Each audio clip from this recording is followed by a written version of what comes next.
ਮੱਝ ਲੀਲੀ ਮਰਾਸੀਆਂ ਤੇ ਹੋ ਗਈ ਬਿਮਾਰ। ਇਹ ਬੜੀ ਨਾਜ਼ੁਕ ਜੀ ਕੌਮ ਹੁੰਦੀ ਹੈ, ਰੱਬੜੇ ਨੂੰ ਫਾੜ ਕੇ ਤੇ ਵੀ ਇਹਨੂੰ ਲੂਣ ਮਿੱਠਾ ਕਿਸ ਤਰ੍ਹਾਂ ਦਈਏ। ਉਹ ਗਏ ਜੱਟ ਕੋਲ ਜਾ ਕੇ ਆਖਣ ਲੱਗੇ ਵੀ ਕੋਈ ਮੱਝ ਉੱਠਦੀ ਨਹੀਂ, ਨਾ ਕੋਈ ਖਾਂਦੀ ਪੀਂਦੀ ਹੈ, ਤੇ ਇਹਨੂੰ ਕੀ ਦਈਏ। ਉਹਨੇ ਆਖਿਆ ਕੋ ਸੇਰ ਕੋ ਗੁੜ ਲਿਓ, ਵਿੱਚ ਕੋ ਪਾ ਤੇਲ ਦਾ ਪਾਇਓ, ਕੋ ਮੁੱਠ ਵਿੱਚ ਕੋ ਲਾਚੀਆਂ ਛਾਤੀਆਂ ਮੋਟੀਆਂ ਕੁੱਟ ਕੇ ਪਾਇਓ ਤੇ ਦਿਓ ਸੂ ਤੇ ਉੱਠ ਖਲੋਵੇ ਦੀ ਖੈਰ ਸਦਾ ਸੂ। ਉਹਨਾਂ ਜਾ ਕੇ ਨਾ ਨਾਜ਼ੁਕ ਜੀ ਕੌਮ ਹੁੰਦੀ ਉਹ ਨਾਚ ਪਾ ਕੇ ਤੇ ਮੂੰਹਾਂ ਦੇ ਨੇੜੇ ਕੀਤੀ ਤੇ ਉਹਨੇ ਡੋਲ ਡਾਲ ਛੜੀ। ਫੇਰ ਚੁੱਪ ਕਰ ਫੇਰ ਗਏ ਜਾ ਕੇ ਮੱਝ ਨਹੀਂ ਉੱਠੀ। ਉਹਨੇ ਆਖਿਆ ਦੋ ਕੁਝ ਆਖਿਆ ਸੀ, ਆਇਆ ਮੂੰਹ ਚ ਦਿੱਤਾ ਤੇ ਉਹਨੇ ਡੋਲ ਡਾਲ ਛੜਿਆ। ਅਗਾ ਨਹੀਂ ਸੀ ਸੰਗੂ ਲੰਘਾਉਂਦੀ।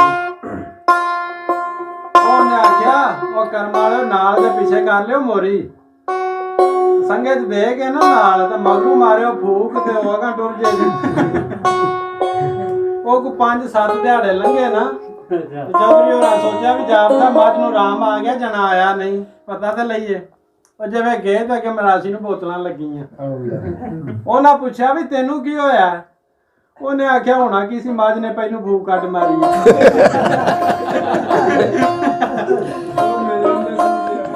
ਉਹ ਮਾਰ ਮੇਰੇ ਅੰਦਰ ਲੰਘ ਗਿਆ। ਮੈਂ